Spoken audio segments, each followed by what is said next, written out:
शंकर दानी बाबा देव घर में जाके बैसलिए। सावन में शंकर दानी बाबा देव घर में जाके बैसलिए। देखलो जाके अपना सो, देखलो जाके अपना सो बाबा धुनी रमा के बैसलिए। सावन में शंकर दानी बाबा देव घर में जाके बैसलिए। सावन में शंकर दानी बाबा देव घर में जाके बैसलिए।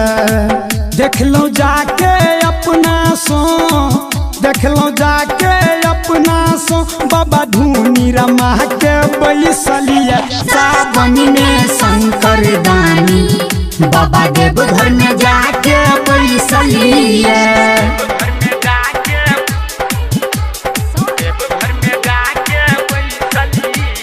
साजलिए दरबारियो खोलने ये बाबा के बारियो। बोल बम कमरिया बोले गूंजे जय जयकारियो। साजलिए दरबारियो खोलने ये बाबा के बारियो। बोल बम कमरिया बोले गूंजे जय जयकारियो।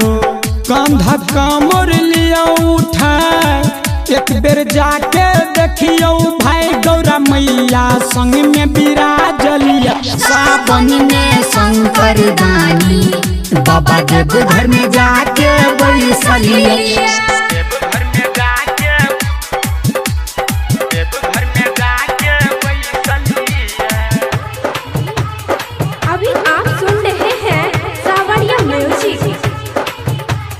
अन्हरा के दैये आँखियो बाझन के दैये पुत्रियो। कोढ़न के बाबा काया दैया निर्बल के सहाइयो।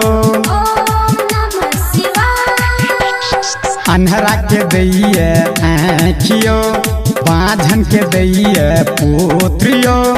कोढ़न के बाबा काया दैया निर्बल पे सहाइयो। संतो सबरिया प्रियंका लक्ष्मण संग में निर्मलिया बैजू के शरण में पहुँचलिया। सावन में शंकर दानी बाबा देव घर में जाके बैसलिया। सावन में शंकर दानी बाबा देव घर में जाके बैसलिया।